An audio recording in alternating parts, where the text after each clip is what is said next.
It is Tuesday, August 25th, and Ryan Day has spoken, and there's a battle going on that we did not expect.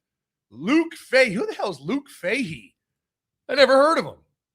The third-string quarterback at Ohio State is making up ground, closing the gap between him and just five-star, heralded quarterback out of Bellefontaine, Tavien St. Clair. The gap is shrinking. Ryan Day is talking about Luke Fahey. Here's what you have to ask yourself. How many head coaches talk about the third-string quarterback in press conferences? Not many, because usually the third-string quarterback is so far away from anything relevant that there's nothing to talk about. But it seems to me that he's closed the gap, and there's a heated battle for the heir apparent to Ohio State football. Like, who will take the reins when Julian Sayin inevitably leaves after this year, assuming he has a good year? And I know Buckeye fans will be like, he's going to come back. No, he won't. He led the country in completion percentage. If he does it again, has even a similar year, let alone a better year, Julian Sayin's going to the NFL. So who's going to take over? Who's going to take the reins? Luke Fahey or five-star Tavien St. Clair? The battle is raging on, and Ryan Day updated us on it. So we're going to discuss it along with a ton of other topics. But I have a request for you. Go ahead and hit subscribe down there at the bottom. We're at 6,250 subs, trying to get to 7,000. Hit subscribe and hit that like button, and let's get a party started and bring Chris in. Lukey, let him know what time it is, Bubba. I really want to start off by saying thank you for tuning in. Whether it's out of support, out of hate, out of interest, or out of entertainment, we appreciate you taking the time to see what this is all about. Here I am, a former college football coach that was in some historically monumental programs. I have no desire ever to get back into coaching. That gives me the greatest gift in the world, freedom to say anything.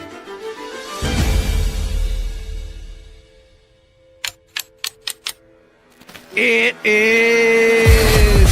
They need to level up. I think we have some freaks in Menace Army. I'm okay with that. Go watch the fucking film.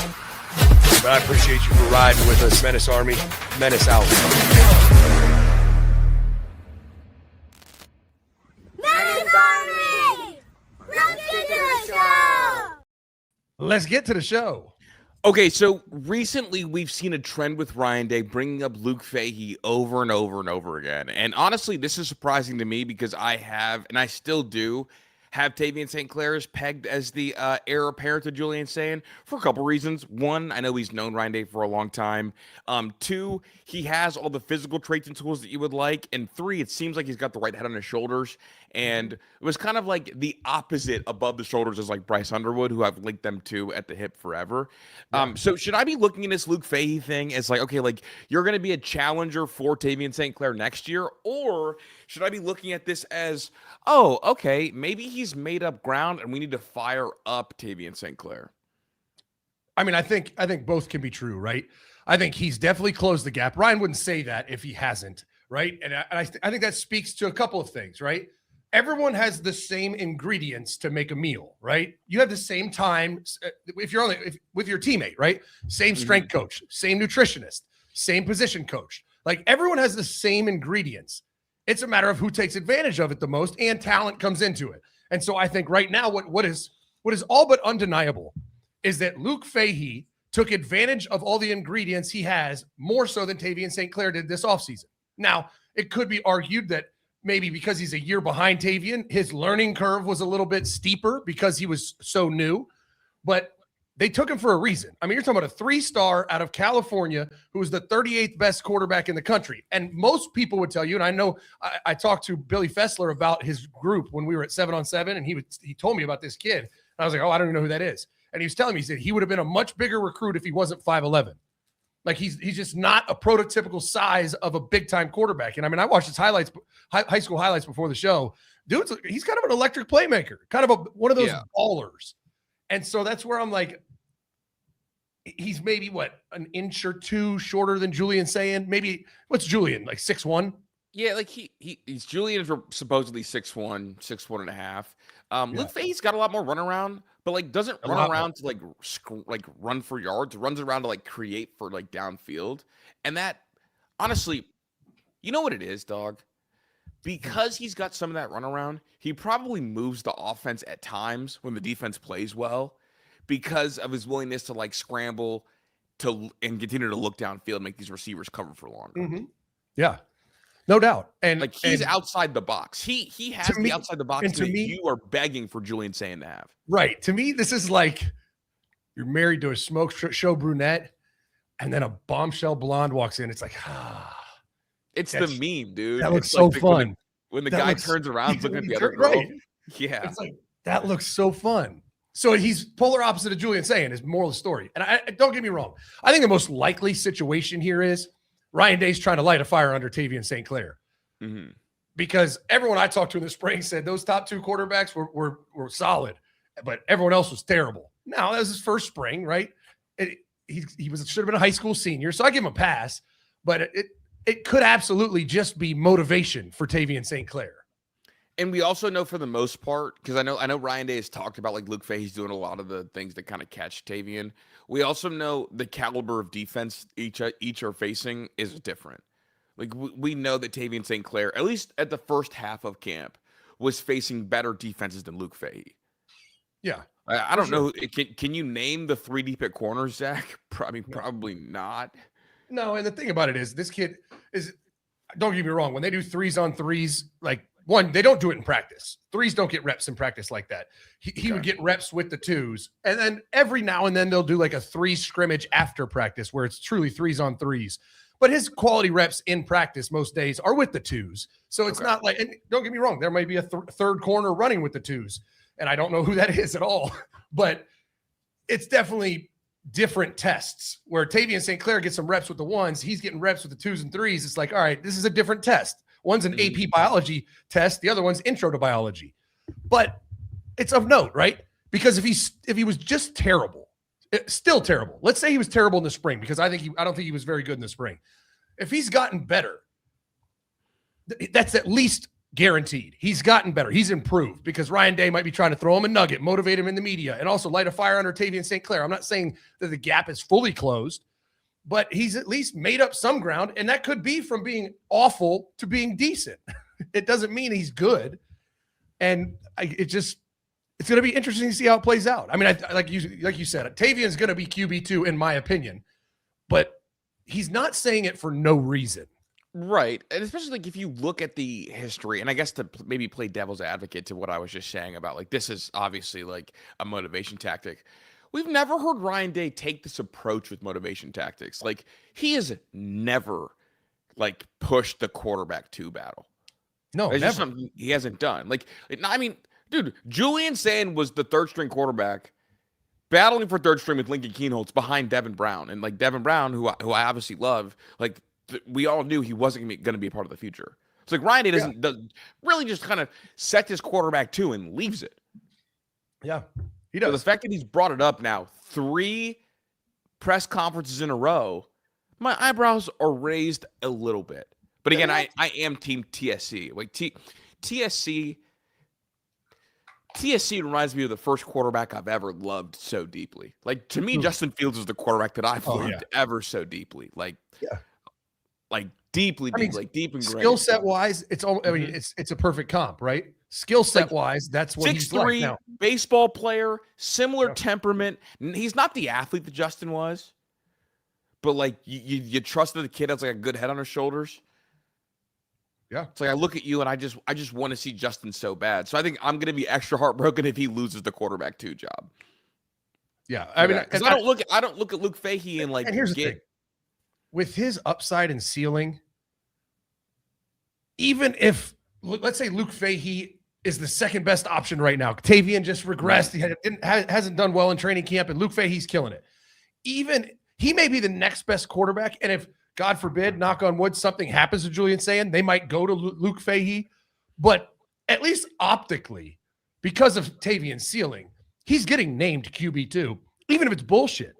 Yeah. Even if push come to shove, if the season's on the line and they lost their starter, if they were going to turn to Luke Fahey, they would still name Tavien QB2 for now, just to keep him here. You know what I mean? Just to keep him like he's also the Ohio kid. Yeah, right. Which maybe that means more to me than it ever meant to Ryan. Probably. neither here nor there.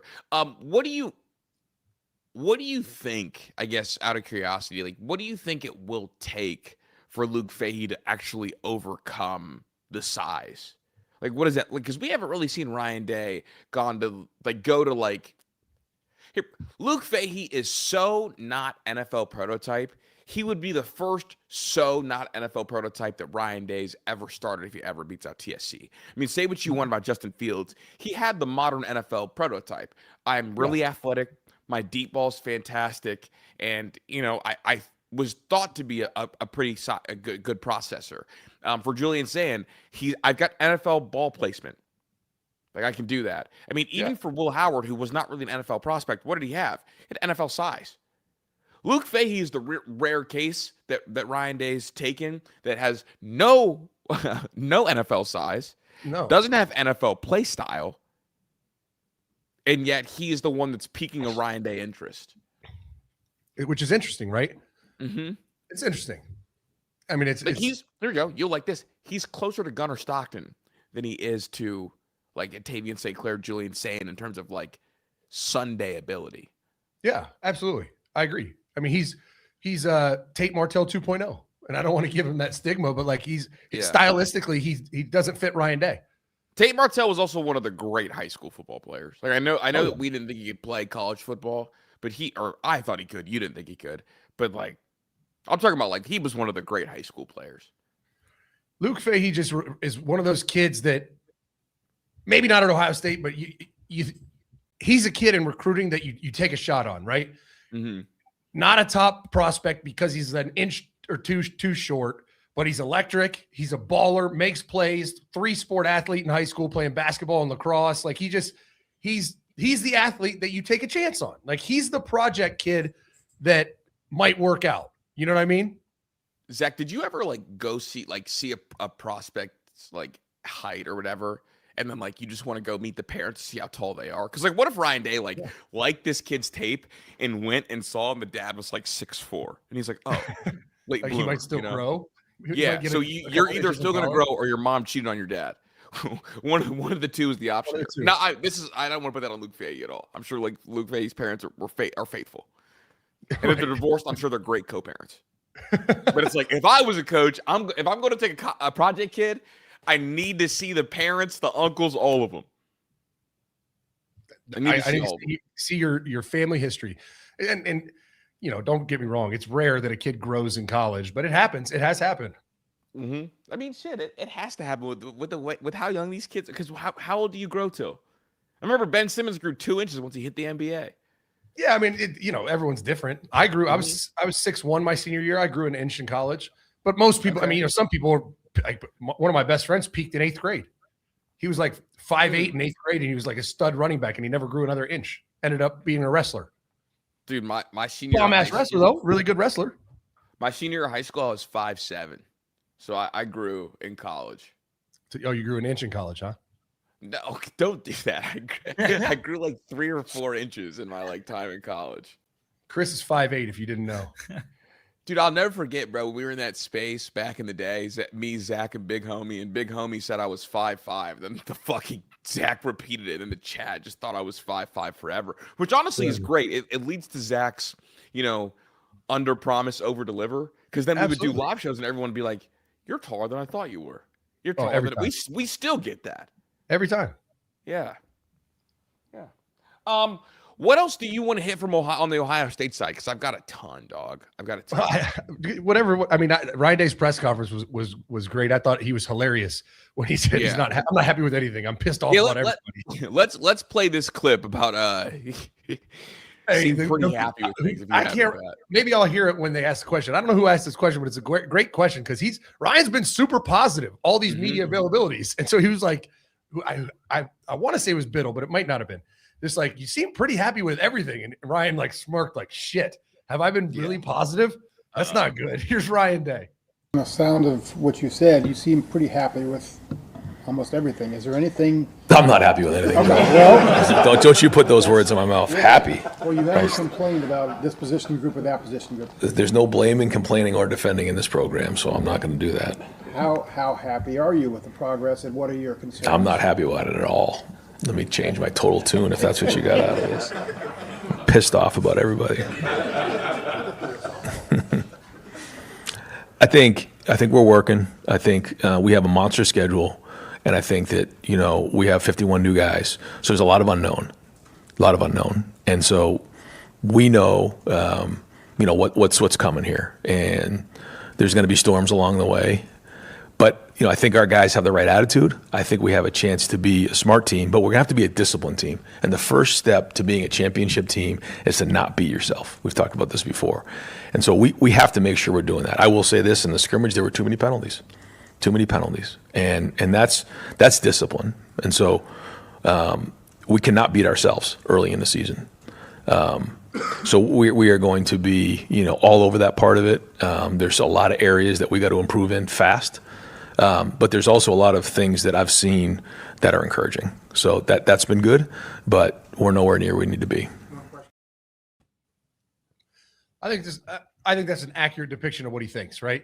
He feels like the great progress, like they've been working hard, but they still got to clean shit up, and they're not game ready yet. But here's the best part: they're not supposed to be. They have a week and a half left, to get game ready, and really, that's Ball State. Like that's just an appetizer. Like that's just a practice game, because we all know they could roll their threes out there and beat Ball State.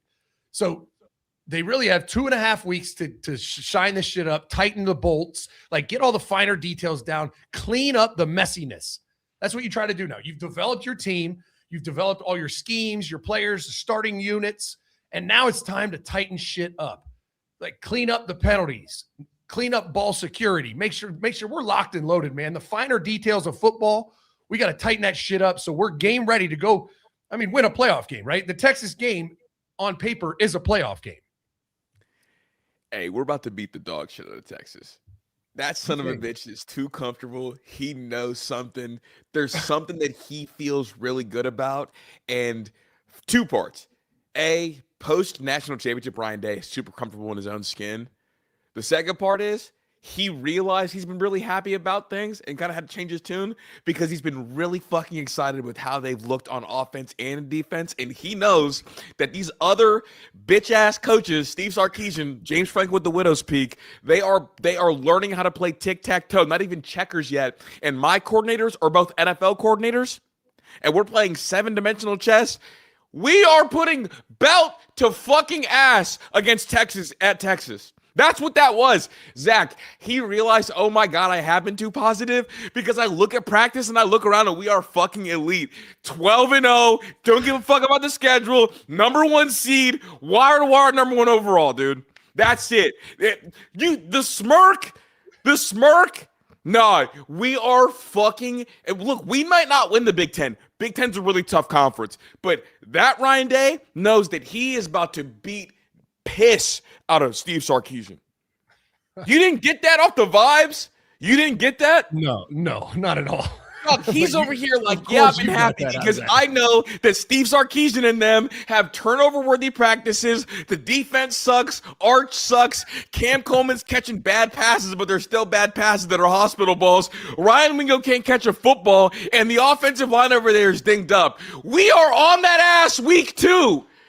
Don't fucking run. You can't fucking run.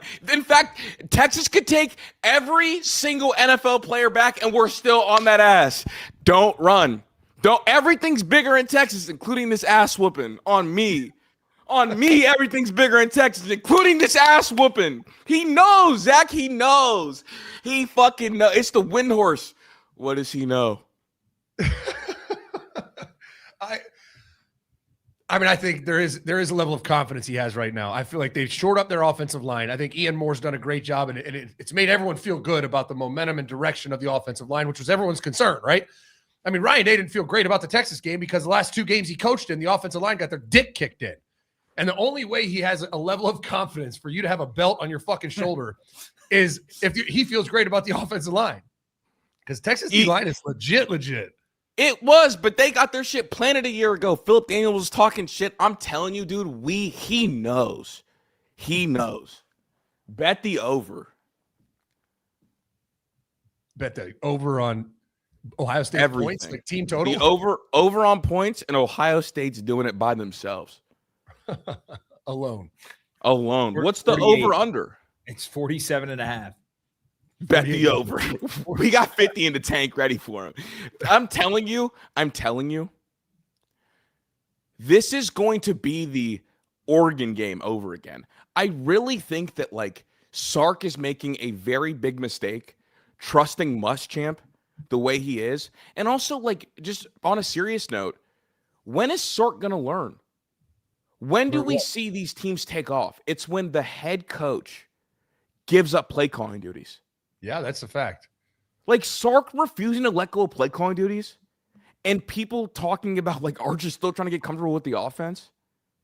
Like at some point, there's going to be a case study of how your team changes once you give up play calling duties versus not.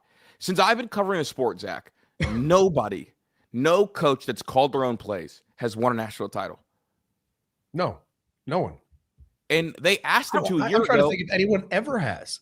I think Jimbo's the only one. And then the game passed him by right afterwards. Yeah. I mean, going way back, I don't know this, but I think Tressel called the offense, and Buckeye fans can correct me. I wasn't here and I was coaching, so I didn't pay attention that hard. But, I mean, there's not a lot of coaches that do. Most of the time you become a head coach, you become a CEO. Even if you're heavily – like Urban was heavily involved in the offense. Like he was in every meeting, game plan meetings. He was the one talk in every conversation, run game, pass protection. He was knee deep in it. But Tom Herman called the plays on game day. So, like, usually that's how it goes. And I wonder if Ryan – I mean, certainly Ryan's going to let Arthur call the game, right? That's the only reason. That's the only way Arthur would come here, and he kind of signaled that. Like, I wasn't coming here to be like I don't need the OC on my title to be a resume builder. Like, I'm fucking Arthur Smith. Now, yes, I failed as a head coach in the NFL, but, like, come on, yo. Like, I don't need this. Like, I didn't – like, here we go. Arthur Smith was not coming here to be a fake OC. No. And I think Ryan Day being able to look down top down the program holistically is important. And I think that, like, Arthur Smith and the expertise with the O-line, and also I partially feel this way because, like, we now know that Ian Moore is our starting left tackle. Yeah. I think that is such a big thing for me, like, belief and confidence-wise in this game. Absolutely. So I think that's huge. They finally have, and, you know, we'll see when game 2 was when we'll really find out when he goes against Colin Simmons. But we'll have an idea against Ball State, and the competition doesn't matter. But just like how he looks, how he finishes, like, does he have any mental errors? Like, we'll see how improved he is. But like I said, the ball of clay was already really established last year against Purdue when we watched him for a full game, and he looked outstanding. I think there's a lot of confidence in Ian Moore right now. Bingo. Do you guys want trivia? I love trivia. Over the last 40 years, there have been 4 national champion head coaches who have called their own plays. So one of them is Jimbo. He's the most recent one. I mean, I saw it in the chat. Gene like Chizik. No, not Gene Chizik. No, Gus Malzahn. Is it Spurrier? Yep. Spurrier did it at Florida. Yep. Okay. I saw that one in the chat. I don't have anything else. So other two are, well, they're both Big Ten teams now. They weren't when they won. Pete Carroll? No, he didn't call plays. I don't know. I mean, can you give me like a lifetime? Nebraska. Tom Osborne. Yeah, Tom Osborne at Nebraska, and then Joe Paterno, Penn State. Oh, I didn't know he called plays. You're forgetting about Ed Orgeron. No, he didn't call shit. What are you talking about? He's a fucking D-line coach that doesn't even know what a coverage is. I'm about to start giving him, as an inside joke, I'm about to start giving him credit for calling the plays for Joe Burrow. He dialed up the plays for Joe Burrow. Yeah, dude, that was a secret operation. It was actually him. Can you imagine him in the fucking headset, dude? Dude, can you imagine calling an offense? You'd be like, run power. And it would get like 3 yards. He'd be like, run that bitch again. What do you think he would sound like in the headset? Oh, God, I don't even know. Bro, because you remember at Penn State, they had that the reason they let Tom Allen go was because they couldn't understand him in the headset the year after the Michigan thing. And I think, like, in terms of like being what's the word for like not understandable? Like illegible, I guess. Legibility, legible. That's writing. Yeah, that's like, what's it for voices? Oh, there's a word for it. But whatever it is, I feel like he's harder to understand than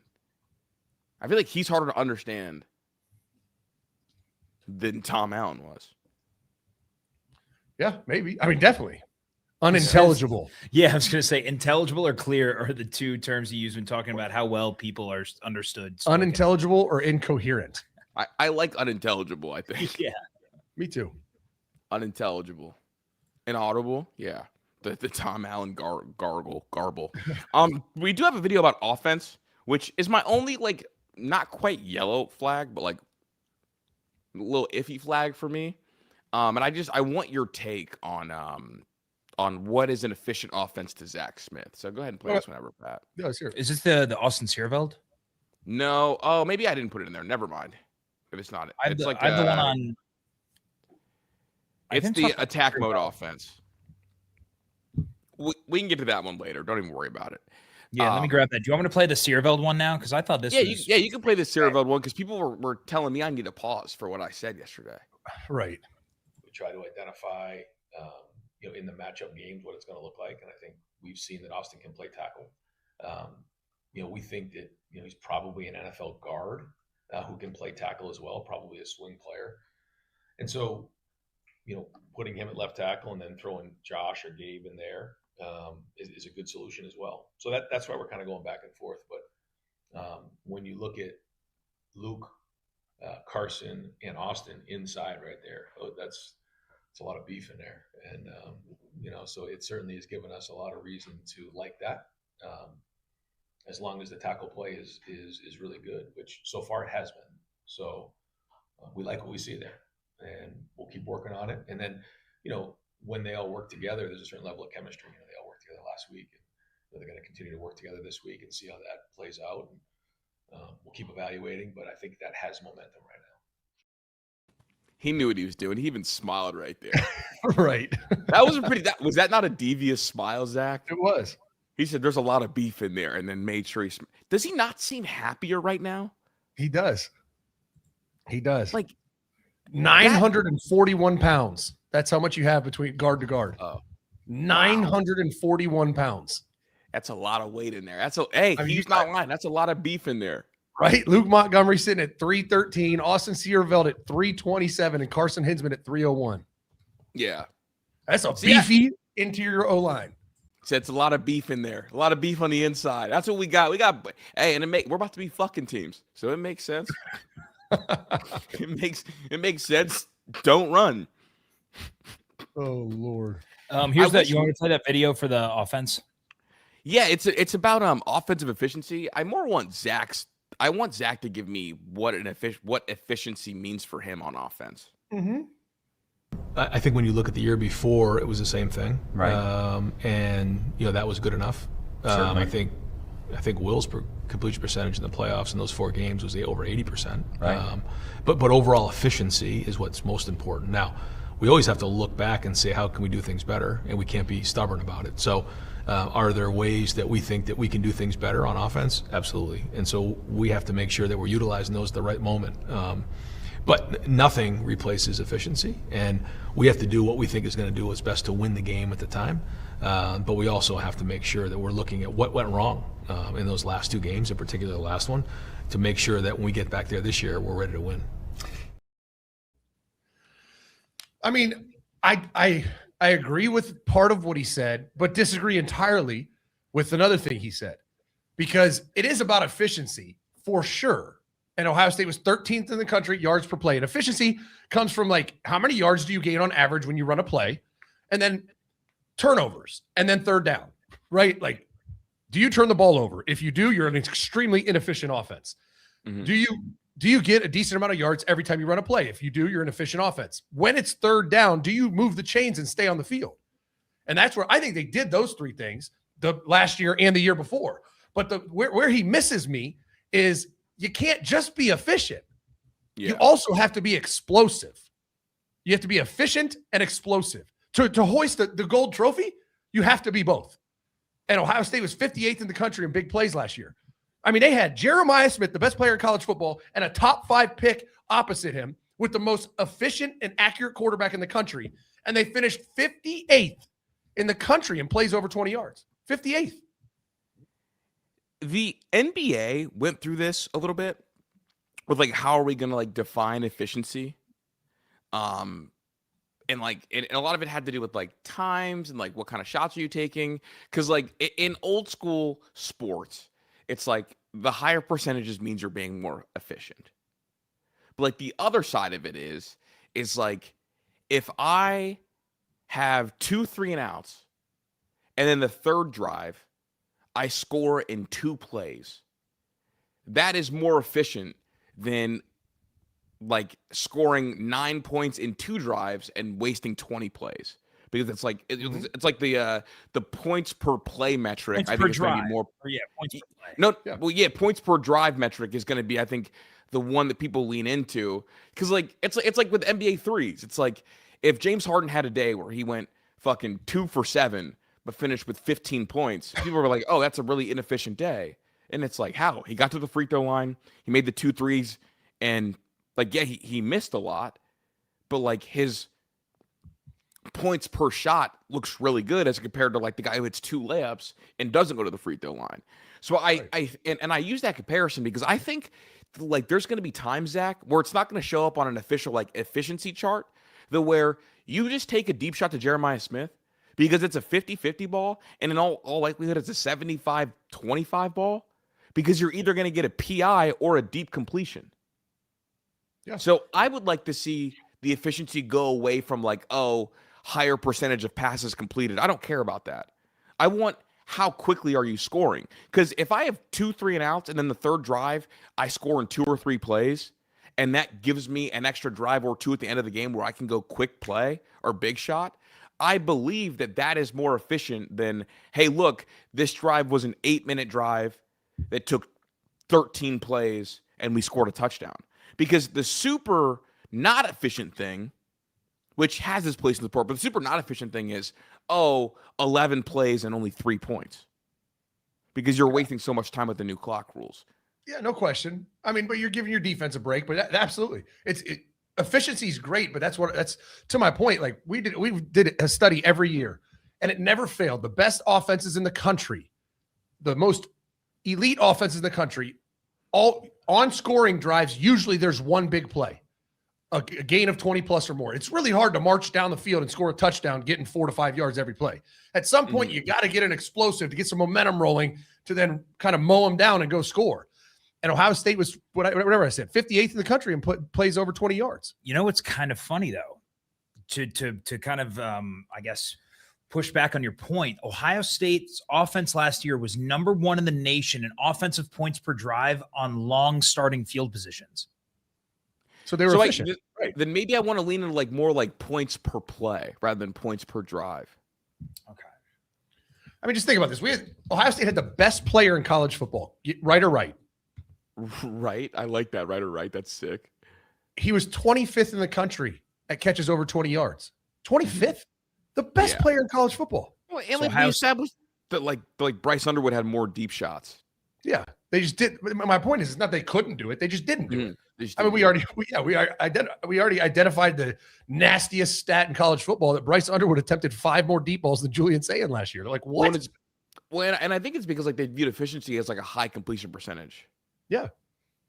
So Ohio State overall in offensive points per drive last year was 10th. They're first from long positions. They were 10th overall, but in points per play, they dropped to 17th. Yeah, I think that points per play is a better, and honestly, it's like the NBA. When the NBA adopted the points per possession, I think became important because it's like, okay, like volume or points per 100 possessions. It's like volume. So I don't know. I think that deep shots are the equivalent to the 3 ball, and like where 3 balls are like obviously low percentage. It's like yeah, but if you take them in volume, you can score in bunches. And to your point, Ohio State scored 0.478 points per play this in 2025. In 2024, they scored where did I just lost it? 0.569. So almost 2.2 more points. I mean, they were number 3 in the country in 24. Yeah. And that's where I'm with Ryan Day. Efficiency is super important. You can't turn the ball over. You need to be able to sustain drives, because 2 first downs and a punt is a positive thing. But also to win the national championship, you have to be able to launch that bitch deep and hit some big plays. Think about the national champions we've seen. Mendoza did it last year. Will Howard did it in the playoffs. They were, I think, 15th in the country. It plays over 20 yards in the national championship year. I mean, think about Joe Burrow, 2019. I just watched A.J. Terrell get cooked for 4 touchdowns by Jamar Chase in the national championship game this morning. Like, you have to be able to do that to hoist the trophy. Now, you can have a successful season and be really good without being great at that, but you ain't winning shit. Yeah. Well, it's like the blowout formula. We need to get a commercial break. We're way over. We do. We still got more updates from Ohio State. 1,200 people in here. Go hit that subscribe button, hit that like button, trying to get to 7,000 before the season. Help us reach our goal. We'll be right back after this. All right, Menace Army, enough with the big greedy tech people trying to make you buy subscriptions and pay all this money to access, a game that's just on TV. It's ridiculous nowadays. If you want to watch every NFL game, you have to have Paramount Plus, Peacock, NFL Red Zone, YouTube TV, you name it. You need to have so many subscriptions. There's bleeding you financially. And that's why we have 2 different boxes over at menacesports.com. You go to our shop, first 2 products. The K3 Pro is the creme de la creme. It is the Cadillac of boxes. It has DVR capabilities. You can get every show out there, every game, and every movie ever made. You don't have to buy movies anymore. You get access to all of it on both boxes. And you're just a one-time fee. You buy the box, pay nothing ever again. You literally could buy 2 boxes right now, and by the end of football season, it will have paid for itself. Never mind next football season and the next, and they just keep running. The K3 Pro is the DVR capability. The P6 Mini is my favorite. It's portable. It's small. It's you can't see it. It hangs off the back of the TV. It's the best. So head over to menacesports.com right now. Go to the shop and get 10% off with promo code Menace and buy yourself a box or 2. The P6 Mini is my favorite. The K3 is the Cadillac. Either one works. They do the same things once you get them in. They're outstanding. It'll change your life. I love when people email me like, yo, this is legit. This is badass. Just buy one. I promise you won't regret it. I think it's kind of to finish that efficiency versus explosive conversation. If there's one thing Ohio State didn't do well last year, although they were efficient, is they didn't finish. You have to be able to finish drives, and they were 48th in the country in the red zone scoring points. And part of that is because their fucking kicker sucked. But I mean, honestly, their touchdown percentages in the red zone, they were 32nd. Like, you're not winning shit doing that. I'm over here, and I think being explosive is efficient, and that's what I hope he chases. I think a lower percentage is okay because it leads to quicker drives in totality. And it's I'll never forget when the isolation stats in basketball started becoming a thing. It's how few passes did you need to get a shot up? Because every time you do something, it's a chance for a turnover. But it's if you're able to one pass and get a good shot up, that ends up being a more efficient look because there's less turnovers. So that's what I want. I would like to score quickly, and also I trust Matt Patricia so much that it's if you're not going to be a suffocating defense, maybe I only need 3 or 4 stops from you and a half. Yeah. Because if other teams feel pressure to score quickly and try to get into a track meet with you, those are the best Ohio State feeling games. I remember. So here we go. Just one more comparison. So Ohio State's 2024 drive total. So they had only 5 games in their natty season out of 16 where they had 8 offensive drives or less. They had 8 such games of those last year. That's too many. In a smaller. Because which obviously, right? Ryan Day came in last year saying we're going to shorten the game, and he did that. He was effective at it. It bit him in the ass when they played a good team at the end, Indiana and Miami, twice. Yeah. And funny enough, Miami was the only game last year in which Ohio State had double-digit offensive drives. Well, yeah. One, they had a pick 6, which gets you a quick another drive. Yeah. But also, they knew they had to press the pedal. Yeah. They're losing. They had to go. Well, they tried to press the pedal, but that bitch was sputtering. The accelerator didn't work. Yeah, it was oh, my God. The only time we pressed the pedal was when we gassed Ruben Bain to end the first half. Yeah. It's you want to, show off the talent gap. You show off the talent gap by playing more and more and more. Ryan Day got asked about the NFL thing because everybody's being asked about this, and we're gonna really sink our teeth into this. If there are teams that have some players out there who are cut from NFL rosters that's going to be on other teams. We have to at least consider it and look at it. Do I like anything about it? Absolutely not. But we got to do what's right for Ohio State. He said that. I had really no issue with it, in large part because he hasn't been linked to any tampering with NFL players, which I think is a good thing. And then the Big Ten came out and said, we're sending a memo out and we're going to make a rule. Our teams are not to take NFL players, point blank, period. So now it's kind of just the SEC on their own doing it. Yeah, but I mean, that's a suggestion. The Big Ten can't make a rule against a fucking temporary restraining order. Like, the courts hold the highest power. That'd be like Chris, gets a judgment that I have to give him my car because he bought it. And I'm like, no, I'm going to make a rule that we don't give cars to Chris Drew. And it's like, well, the fucking court said you have to. What are you talking about? So, like, it's a cute little suggestion box thing the Big Ten did. I think it's the right thing. But to Ryan Day's point, yeah, if other people are doing it, you have an obligation to your university to stay at the forefront of college football if you're at Ohio State. This is no different than when they made the transfer portal thing and Dabo's like, we don't do that here. It's like, well, you're dumb as fuck because this country's going to pass you by. And what happened? Clemson is in the rear view of the elite level of college football. So if this is going to be a thing, absolutely, Ryan Day needs to do it. He might not like it. He might not want to, but if you want to stay relevant, you want to stay in that upper tier, you have to have the competitive advantage always. I do think our lawyers are better than the SEC lawyers, because while the SEC seems to get drug across the fucking face, or the SEC seems to drag the NCAA across the face on all these, for the most part, I think when the Big Ten has a quote unquote suggestion, we seem to win and protect our league more often than not recently. Mm-hmm. Like with the Damon Williams thing, we were going to win that pretty easily. So I think the Big Ten will win this. But you know what I really want to focus on, Zach, separate than all this? I'm thinking about what SEC reasoning and logic we're going to get at the end of the year when inevitably Oregon wins the national title, or Indiana wins it, or Ohio State wins it. And I think we're going to get our league is so beat up because we have to play actual NFL players during the season. How can you say our league's better than yours? We have actual NFL players on the team. It's going to be hilarious. It is, because we have now. So Kalen DeBoer kind of like hinted there is a belief down there in some Alabama radio that that between LSU and Alabama, they could clear up 6 roster spots for some of these NFL guys they want to bring in.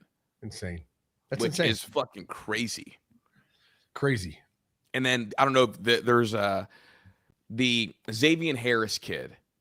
His fucking committed chart is crazy. It's Ole Miss, the Saints, and now transferring from the Saints to LSU once he clears waivers. Hey, and that's a kid who talks shit about Lane Kiffin after the bowl game, right? Yeah, he was popping the biggest cash shit. And now he's gonna go play for him. Yeah.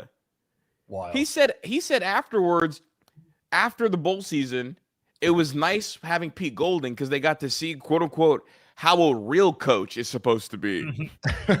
Said that Lane Kiffin leaving was a slap in the face, and was especially upsetting that Kiffin was interested in joining the ESPN broadcast during the game. I was fuming. That's what Kiffin tried to do. He tried to be a damn announcer, trying to be a damn troll. So we're just going to troll him. We got something for him. He was just trying to steal our shine. That's all he ever tried to do. That's all he's been trying to do, period. And now he's going to go play for him. Yeah. Talk about eating your words. I'm saying, like, isn't that why we don't burn bridges? Because now Absolutely. This dude looks like a fucking jackass. He definitely does. He looks like an idiot. Like popping all that big cash shit. And then he's going to transfer to LSU and play for the guy he was slandering and just attacking. Yeah, all this big cash shit about a real coach. Dog, you had Pete Golding and an NFL coach, and you're still running back to Lane Kiffin. Give me a fucking break. Right. Like, give me a break. Currently, the SEC is trying to fight it. I don't trust their lawyers even in the slightest. And I think their statement is a little bit hollow because my belief is the SEC will do anything to catch the Big Ten.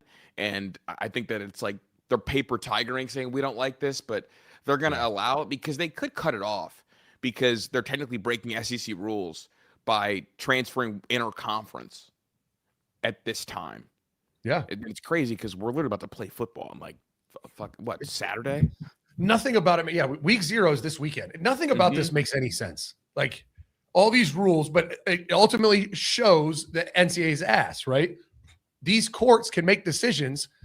And when they make a concrete decision like this, it's like, fuck your rule. Your rule doesn't matter anymore. We got a court decision. Now you got to go to court and appeal it and fight it and try to get a court to overturn it. Otherwise, you can write all the rules in the world. An actual court of law is saying you can't stop them. And that's why I'm over here like, Arian Carter needs to fire his lawyers. Oh, fuck yeah. Kid from Tennessee that like got a paid trip to go to a training facility and now he's suspended. These fucking kids were playing in NFL preseason games. Yeah, dog. Like if that kid is suspended for a game, the NCAA is a fucking farce. It's a joke. Well, the NCAA is not really a farce, but where's your NIL money, bro? Go get a real fucking lawyer. Literally. Like, he like, is Drewski his lawyer? How did he lose this? I don't know. It's one of the more confusing things. Isn't this the easiest case in the world? Like, dog, the I would think Daquan so. Wright kid played in an NFL game as a showcase with the agreement that he was going to get cut after, and had his agent ask every other NFL team, do not claim me off of waivers because I would like to go to the portal, and he's about to play in a game with no punishment. This dude took a trip to a training facility. They said, we don't like your medicals. Well before the draft. He returned to Tennessee, and they said 2-game suspension. Right. In a world where, I mean, and I don't know if he took it to court. I mean, I haven't heard that he was fighting it, but he should. In a world where Brendan Sorsby won an initial appeal and gambled on his own team, like if you don't take that to court and win, who's your attorney?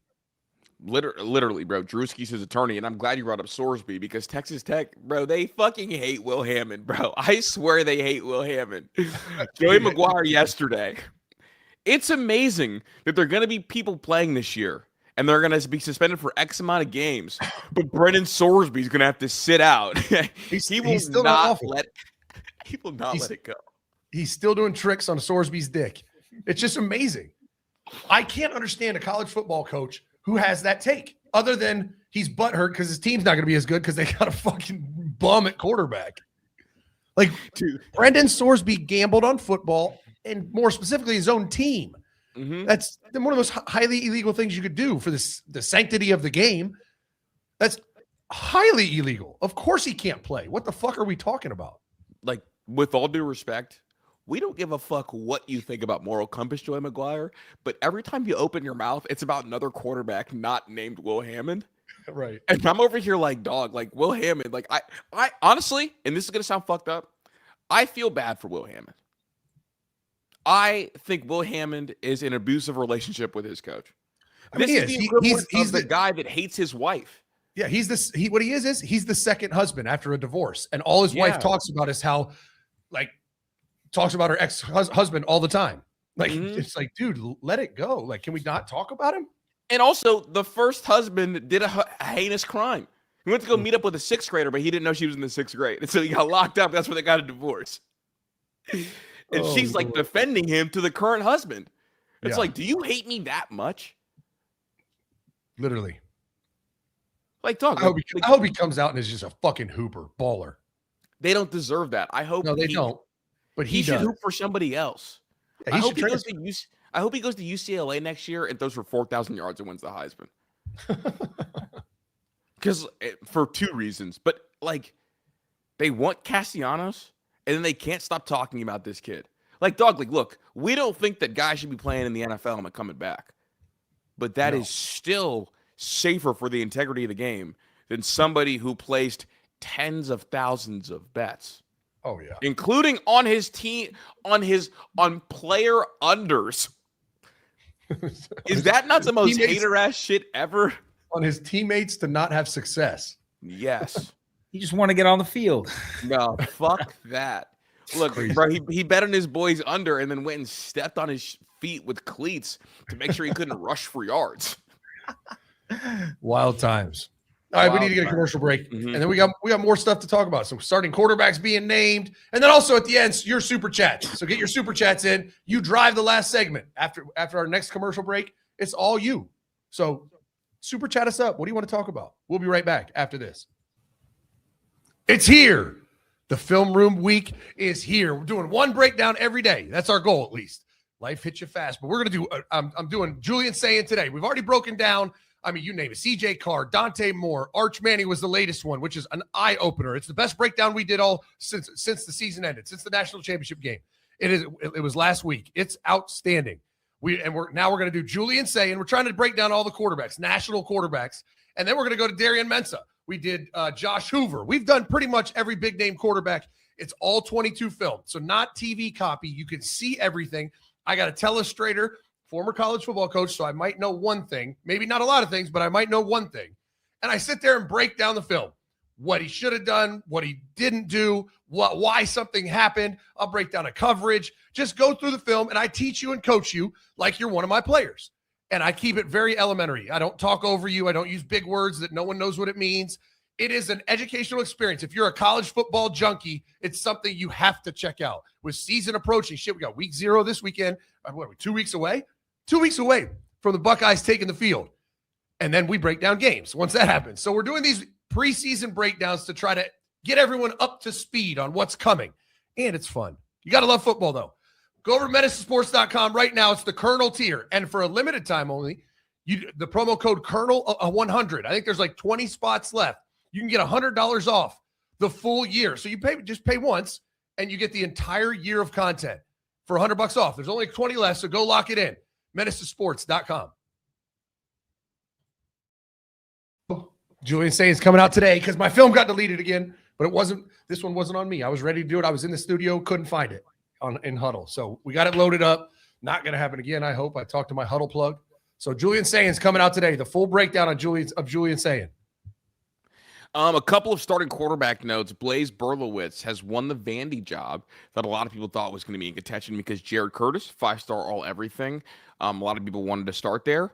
I think this is the most Clark-Lee thing ever. It would not surprise me if Jared Curtis was probably better than the Blaise kid, but they want to protect Jared Curtis because they've seen the case study of like the quarterbacks going there, starting early and not being very good. But they did come out and say that they are going to work Jared Curtis in the first couple games as we head into the season. Thoughts on this move from Clark? It's absolutely the right move. It's what Bryce Underwood should have done. It's what even if you have a 5-star all-everything true freshman and he's your best quarterback, I think you got to make sure he's ready. Even if he's your best one, he's ready to play college football because you can destroy his career.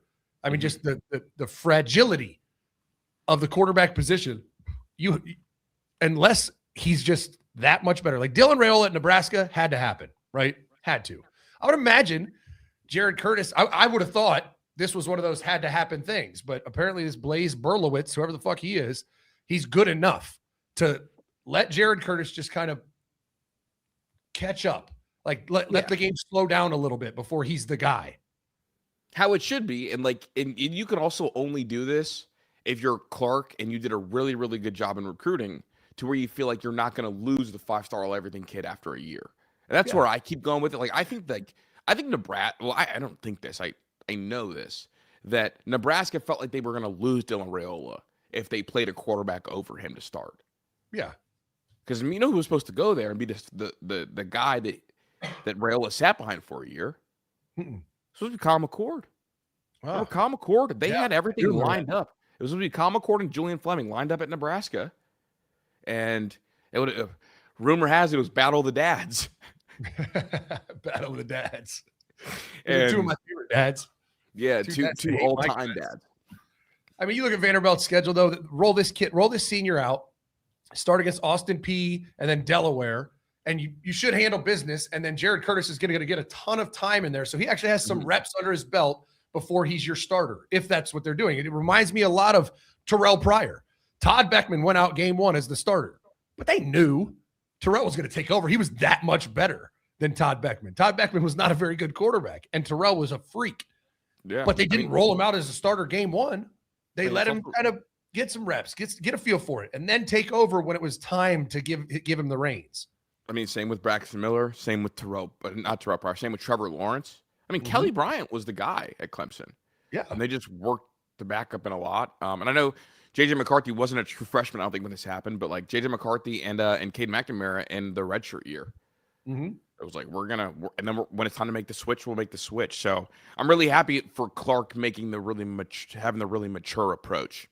Yeah, I think it's the way to do it. If you have a freak freshman, you don't roll him out his first game in college as the starting quarterback. That's like, holy shit, he'll piss down his leg. He's 18. 18 years old. Another quarterback note, Ball State, Ohio State's week 1 opponent, has named their starting quarterback. And the only thing I want to tell you is he is 5'10", 250. Damn. I saw, what did they call him?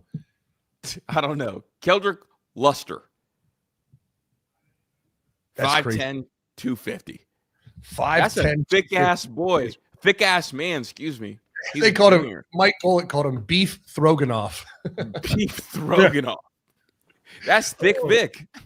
Bro, he is massive. Massive. Like, you pull up a picture and it honestly looks like when like a receiver's dad puts on the uniform on an official visit.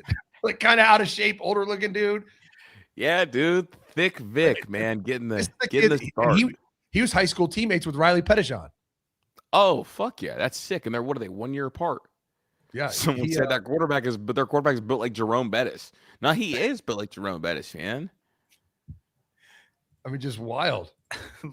Look at this guy. I'm watching his highlights. Bro, doesn't it look like somebody's dad on an official visit? That's wild. Hey, it looks like Brandon Innes' dad put on a uniform on his official visit. Hey, man, that's thick Vic, bro. Hey, I know this. Them DBs better. Yeah, you better tackle. Yeah. Hey, Ed say he looks like one of those 37U players. Right? He looks like a dad playing tackle football still. Yeah, dude. Hey, have you ever watched one of those 37U games, Zach? Oh, I've seen him pop up on social media. That shit is amazing, bro. That's exactly how he looks like. So I'm excited, man. Hey, look, Timmons, if you're starting in the slot, you don't get run the fuck over by Thick Vic, right? Yeah, that's what I'm saying. That's how a grown man runs a football. Like Jay Timmons about to get baptized into college football with a fucking 250-pound quarterback. Yeah, that's crazy. Like Big Ben was heavy, but he's 6'5" or whatever. Like 5'10", 250. At 6'2", that's like 275. Yeah, dude. I mean, like for example, Zion Williamson. Yeah, no, it's never right. Zion's up to 6'6", 290 now. I thought he was like 270, but he's 6'6". Trying to think of who's big ass. Jared Lorenzen. Oh yeah, he was. Hefty lefty. Yeah, he was 285. He was also 6'4", so like he was 6'4", 285. Who's like a thick NFL quarterback, or like, I guess, what did Nick Chubb weigh? Right? That's got to be the comp. Chubb was 5'11", 227. Dog, that's not bigger than. He got 25 pounds on Nick Chubb. He has 25 pounds on Nick Chubb. That's fucking crazy. Honestly, I'm excited. I just want to see him and Timmons meet in the hole. 250. Crazy. That's fucking insane, bro. 25 pounds on Nick Chubb. I mean, literally, Jared Lorenzen was 6'4", 285. Yeah. I mean, that's what this kid would be if he was 6'4", at least. Dude, he'd be 285. Hey, but shout out Ball State. And also, you know why this is funny? Separately, shout out Keldrick, dude. I'm rooting for you. But it's funny because we've also seen the Ball State corner that's job is to lock up Jeremiah Smith. And he's like 5'10", 135. He looks like a JV football player. Yeah, he looks like a high school JV football player. Which, no disrespect to Ball State. Curling with 10s on each side. Like, gotta get ready for Jeremiah. Like, dog, at least put a 25 on. Damn. I looked up notable heavy and short quarterbacks, and the first one that comes up is Keldrick Luster, Ball State. There's been no one like him. Yeah, awesome.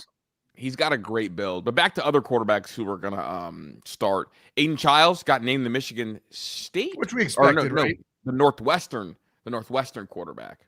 Yeah, I mean, you expected that, right?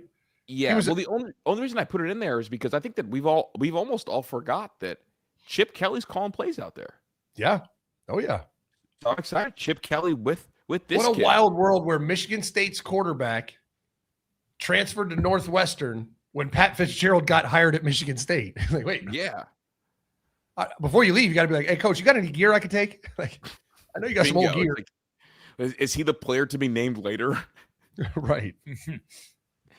And then the chat said, "Is Aaron Nolan starting at Memphis?" I believe he is. I don't know if they've announced it yet. I'm trying to keep up to date on all the first time starting quarterbacks. But I'm not trying to keep up to date on Memphis's quarterback. Hey, if I stay up to date on Weber State, I owe it to Memphis. I guess Sunday. Sunday is when They're announcing. No, that can't be right because they play on Saturday. So I don't think they've. According to Google, they Also, haven't like announced it. announcing when you're going to announce a starting quarterback to me feels like fucking crazy. Right. It's TBD. We'll let you know. Yeah, but like announcing when you're going to announce, so like you saying they're going to name That's it, right. like whatever. I was like, what are you talking about? But like if you know when you're going to announce, that means you know who you're going to announce. What do you mean? Yeah. Like, yeah. Is that just like gamesmanship? Like you don't want the other team to game plan? no. I mean, Fuck are I they don't know game what you're planning? game planning for. Aaron Nolan has been in college football for 3 or 4 years, and we have not. he seen hasn't him on football played. field once. Yeah. Right. Just like a surprise. We're starting someone different than what you thought. And what does it matter? They can then on Saturday switch it up and be like, nope, this kid's starting. Like announcing a starter is just for fans. It doesn't matter. Yeah.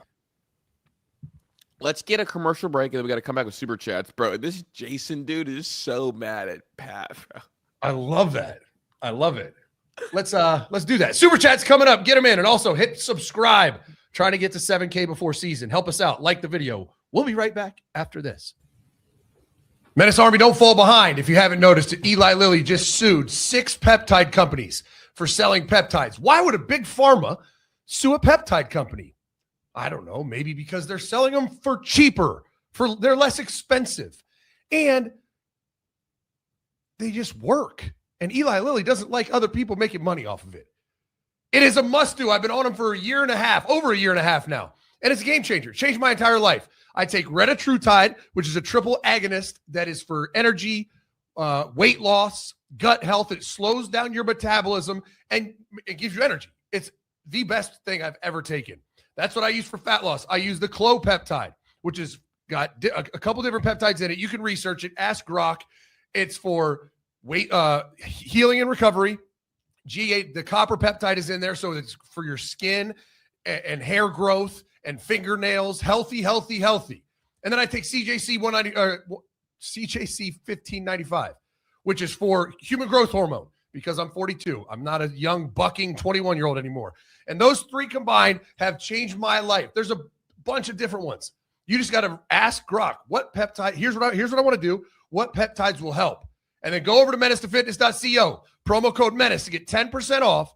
We already have the least expensive prices on the market. We have the highest quality tested, and they're phenomenal. They're the best you can get for the least cost. Go over to menacetofitness.co and change your life right now. I promise it looks like, sounds like a big deal. Looks like it might be complicated. It's so easy once you do it once. Once you do it once, it's just part of your routine. Go check it out, menacetofitness.co, and get 10% off with promo code Menace. There you go. That's a life changer right there. I started mine back up today. Buddy, I felt great in the gym. Hell yeah. I guess I started. Hell yeah. Yeah. All right, Patrick. We got 13 super chats. Let's see what they're talking about. Mm-hmm. We also got a Rumble rant from Obi-Wan Can Blow Me. Thanks for the one. Whoa. White Wait. history. Wait a second, dog. Wait a second. Obi-Wan Can Blow Me. It's the doubled out. He's got. You gonna have him use the Force while he does it? He's a pro Anakin, I guess. I don't know. I'm pro Anakin, but I would never want Obi-Wan to blow me. Yeah, I'm also pro Anakin, but you're right. I wouldn't want that either. He said White History Month is in full swing. Hashtag Chris loves cancer. Hashtag great news, everyone. Hashtag loose asshole. Loose asshole. We want the loose asshole Ryan Day. We don't want the tight one. Right. We want the hot dog down the hallway. Let's go, Ryan. Jesus, dude. Let's go get it popping. Oh, the Bonnie Blue asshole. Whoa! Oh, I thought that was the next person's name on Rumble. I thought. No. That's all. Nah, dude, Bonnie's asshole might be too loose, bro. I don't want it like that, bro. Oh, brother trucker, thanks for the 10. It ends today, Pat. You're either a man or a mouse. Man or mouse. Shave the eyebrow or concede the money to the littles. One is good content for the show. The other is good for my soul. Either way, I win. Dog, you're really not. I don't want anything for the littles. Like, what Well, do that's you want me to fucked up. get for the littles, brother trucker? Like, what do you want me to get them? They get everything they want. That's my problem with my kids. It's like the birthdays come around. I'm like, what the fuck? Yeah, dude. Like, It has everything. Caleb has an army of baseball bats downstairs, an army of batting gloves downstairs. He's got it like, I don't know. Like, I don't know what to get him. I would rather see Patrick shave his eyebrow on the show than get my little brother or sister anything else. Yeah, That's me- fucked up. What me kind too. of sibling are you? I'm the best kind of sibling. We have our second fall ball game today, by the way. Oh, Brian, member for 5 months. Arch and Ryan Day's system is what? I don't know. I mean, probably on the Jared bench. Goff. Oh, Jared Goff. I don't know what he is in Ryan's system because I mean it's system independent to me what his issues and things are. Like Arch is just not consistent. I mean he's what Bryce Underwood will be if they fail.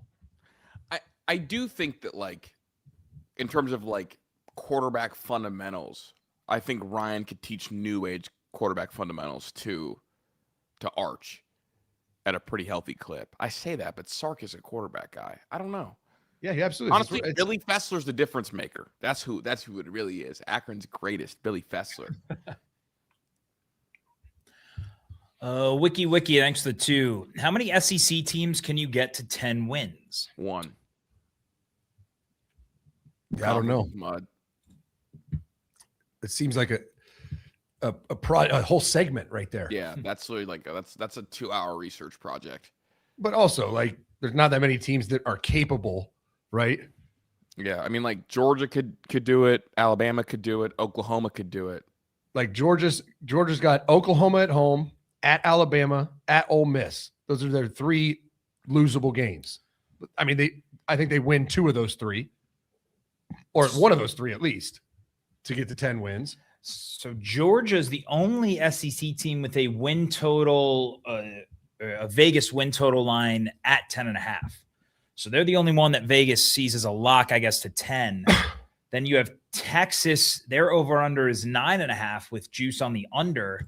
And then you've got a bunch of teams at 8.5, which is A&M, Ole Miss, Oklahoma, LSU, and Alabama are all at 8.5. Yeah, I'm looking at Bama's schedule. Their October into November. Their 4-game stretch is fucking brutal. All their ranked opponents are in a row. They go Georgia at home, at Tennessee, A&M at home, bye week at LSU. So they have 3 straight ranked games. Georgia at Tennessee, A&M at home. Wiki, thanks for the 5. I think it's funny that USC could/will be 2-0 before Ohio State will be 1-0. Yeah, that's Real. crazy. That's crazy. 0. Yeah. Coach Zach, thanks for the 5.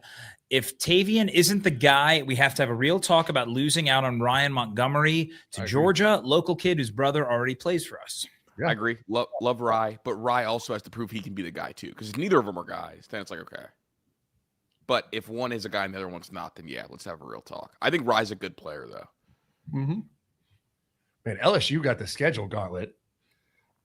They got Lane Kiffin has to go back to Ole Miss week 3. SEC opener he's back at Ole Miss. They got A&M the next week at home, and then late in the year, without a bye week, they go Bama at home, Texas at home, at Tennessee. 3 games in a row. And like to add to it, like we also know that like Lane Kiffin is susceptible to getting beat by Our Lady of the Elms. Oh yeah, yeah, he's good for a bad loss every now and then. Yeah, every season. I mean, that's literally what kept him out of the playoffs. Every year. Cade, thanks for the 5. It is concerning that we do not have as much depth at O-line unless throughout the year we have a 6th, 7th, or maybe 8th to rotate. I told you that's everyone's concern inside the Woody. Is they feel really good about the 5 now that Ian Moore's a tackle. You got those 3 interior linemen that they're really jacked up about. Phillip Daniels, we'll see what he is, but it's the depth. There is nobody back there. I mean, I think like Gabe Van Sickle and Josh Padilla are two that could play, and if the other four are really good, they'll be positive. Like they'll play decent. But after that, buddy, it's like a graveyard of nobody. Oh, Coach Zach, thanks for the 5. I've met Chris like 20 to 10 times now, if not more. Can confirm he is 5'8". Don't let him lie to you. Right. I don't lie. Bet. No, let's just start betting on my height. Everyone's want to send a super chat talking about how tall I am. Everyone, let's bet on it. Let's get a doctor. I'll call Bronze. I'll call Dr. Davis. Have him bring something, and he'll do a physical at the show, a measuring physical. And the difference between Chris and Pat is Chris stands on business. Stand on the biggest business. No one can say I don't stand on it because I be standing on it 10 toes down. Hey, you know why, Zach? Because I'm from Akron. Wait, what is he standing on business for? He just has to stand up and get measured. Hey, I stood on business when my eyebrow was on the line. I know this. He's paid every bet. Paid every bet. Actually, no. On this show last year, I paid the hot chip challenge. Chris went off air and spit it out in the garbage in the restroom here. No. You're lying about it. I threw up. I didn't chew it and spit it. I threw up. So you didn't keep it down. I ate the fucking chip. Right. That's all you're supposed to do is eat the challenge is you're not supposed to throw up. The challenge is that you can't throw up. See, now you're reaching. Now you're reaching. The challenge was to eat the chip, and whatever happens after that happens. And it made Chris puke. That's standing on business. You got on no, Pat. You don't get to do that. This is whataboutism. I ate the chip. You were mad that I didn't eat it on camera. You made yourself throw up. That was never part. In the bathroom, made yourself throw up. That's fucked up. I fucking puked, Pat. I ate the chip. So wait, you didn't name monitor for straws. I'm just saying, do you think they monitored Joey Chestnut for 24 hours to make sure he didn't fucking puke the hot dogs after he eats them? All I know is I'm just saying, it wasn't 24 hours. That bitch was right as it happened. Dog, you won't even shave the eyebrow. And I shaved my eyebrow. It was $200 and I shaved mine. You did. Until the money... And I had a day job. My legal team has advised me not to shave anything. I was a manager at a day job, dog. I had to go look grown-ass adults in the face every single fucking day with no glasses on with my naked eyebrow. He really did. And did a show with it like that. Moving forward. Not just this show. It was Chris Drew in the mornings. I walked in and looked at my co-host with one eyebrow. You were on radio. Yeah, I wanted to look at my fuck-ass co-host. Oh, Andrew, thanks for the 5. Fellas, hope all is well. Came up with a couple nicknames for Brock Boyd. Take it or leave it. The Caucasian Vibration or Snowdrift. Okay. So Pat and I got one, and we're not going to say who sent it to us, but they wanted to be anonymous, I think, and it's Wigatron. Oh my God, that's too good. That is too good. That's the one. Wigatron is so electric. So electric, dude. Wigatron? I'm on that. Sure. And I will not stop until Gus Johnson says it on the broadcast. Look, we got Farmer Gronk on the broadcast. Yeah. We gotta one-up it. Wigatron. I like it. I think we roll with it. Yeah, honestly, dude, Menace Army on Twitter, if you start seeing Brock Boyd posts, anything we talk about Brock Boyd, just quote tweet it with Wigatron. And you got the pass for me if anyone finds it offensive. And tag us. Tag at Menace to Sports when you do it. Yeah. Big Wigatron. It's so good. Shane, thanks for the 5. Is the Texas game the first KD curse of the year? The more he hypes it up, the more nervous I get. Remember Penn State. Oh, God. Well, you know what I discovered last week? I discovered that it wasn't actually the Chris Drew curse. It was the Heather Dinich curse that I just didn't acknowledge beforehand. Because I said that Penn State was going to be number 1 last year. Should have been number 1. Heather Dinich said they should have been number 1 and that Texas was going to beat Ohio State. Mm-hmm. I said Ohio State was going to beat Texas. So it's not really a curse thing, but it's like I just need to fade Heather Dinich before I give my predictions. Because then what did Heather Dinich do? She then, after week 1, said the real best team in America is LSU. Yeah. And then she said we need to watch out for Florida. So it's not that I have a curse. It's that I just need to cross-check my stuff with Heather Dinich. You know what Make Heather sure- Dinich said this year? Mm-mm. Texas, by far and away, number one team in the country. That's nuts. You know what I think might be the number one team in the country? And I meant to bring it up earlier in the show. Who you got? I talked to my Miami connection this morning. Pat heard it. Yeah. Like, dude, they really think they got that team this year. I don't know. I don't like that. I'll believe it when I see it. I I'm want to not see buying it. Anthony, thanks for the 2. Live show on the patio next week. Looks like a vibe. Oh, yeah. Hey, next week, 1532 social. Next Friday at noon, the show goes live. Doors will open at 11. Come kick it with us for the opener. If you're coming down for the game, get down here early and pop up to 1532 social right on Bethel Road, not far from the strip clubs. I'm just saying. Come hang out with us. Cade, thanks for the 5. The film room is legit, and yes, it is fun, Coach. Ready for the season, motherfuckers.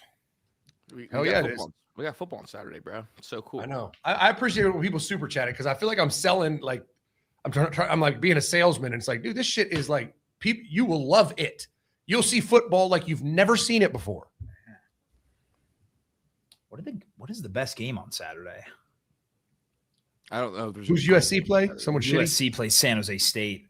I mean, North Carolina, TCU. Yeah, that's probably the best game. But like, I want to see USC. I don't care who they play. I want to see what they're like. I want to see what this year's USC Actually, looks like. NC State, Virginia. That's a good game. That could be a banger. Yeah, that's about it. Oh, Andy, thanks for the 2. Really wanting to buy a box is the setup easy. Dude, you just plug it in. It's so It's easy. the easiest thing you've ever done.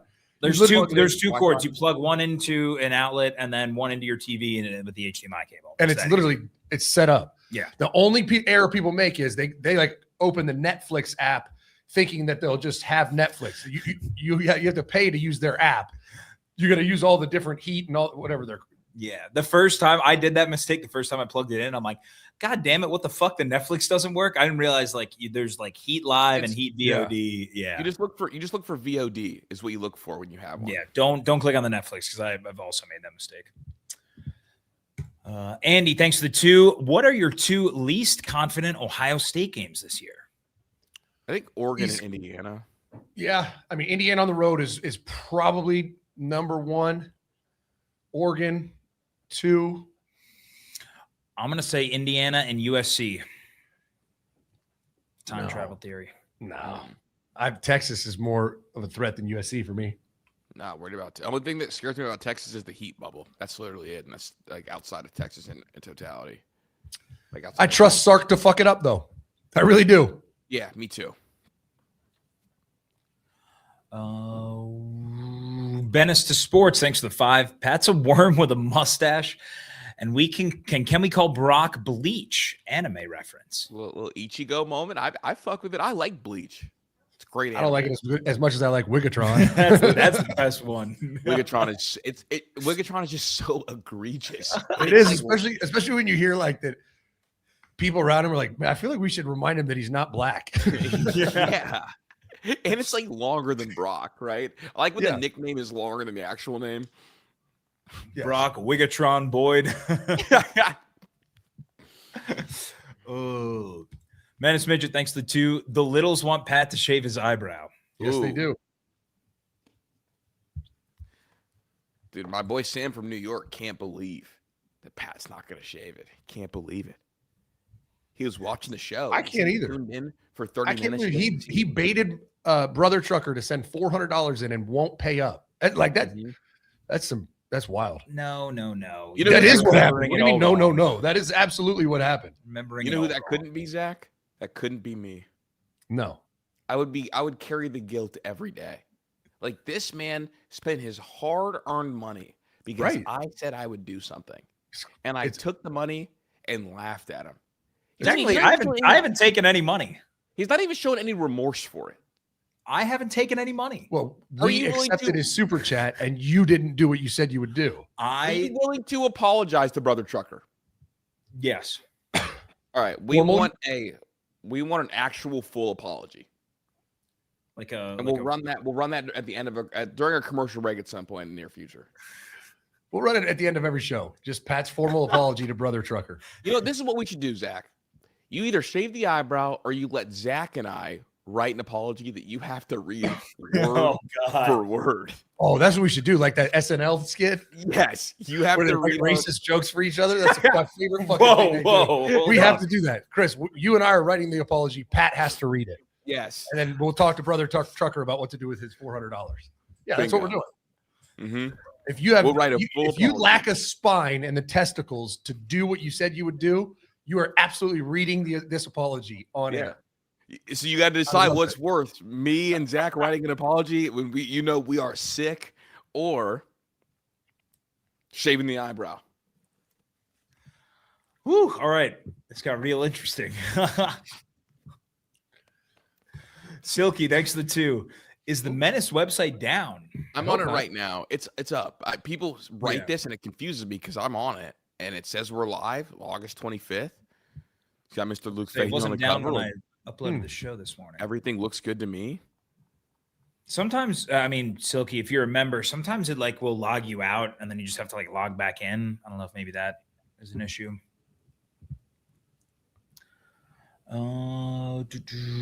Rose, thanks for the 5. Deshaun Watson starting is good, I think. Shedeur needs one really good bench year with proper time and attention, and then he's going to save the Browns. No. It just sets you back then another year. The whole point of starting Shedeur this year was that if you see traits and qualities that you like moving forward, you don't draft a quarterback with a top 5 pick next year. If Shedeur sucks and you realize you need a quarterback, then you use that top 5 pick to draft a quarterback. Starting Deshaun Watson while waiting for Shedeur next year just delays this whole thing 1 year. Yeah, it's the career path of Black Josh Rosen. It's over.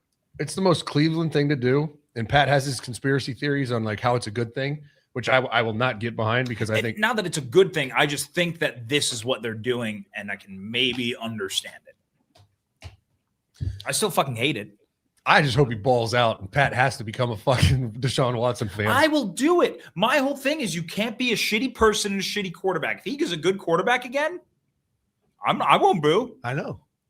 But you refuse to say that might be what it is. Maybe he's on top of his game again. Because we've been saying this for 5 years and he hasn't shown it. Once in 19 games, Zach has, I think he, thrown for 3 touchdown passes as a starter? I don't see it. Brother Trucker, thanks for the 20. Imagine carrying a surname that means mighty in battle and being defeated by a Bic razor. Your ancestors deserve better, Pat. On behalf of Zach, Chris, and the entire Menace Army, we're all disappointed in you. Very disappointed in you. Are you going to pick the apology? Brother Trucker, wait, he sent 5 more. What charities does Menace Sports support? Pick it, Zach. We had a charity for youth sports that we have since closed down. So I don't know. I have to think about it.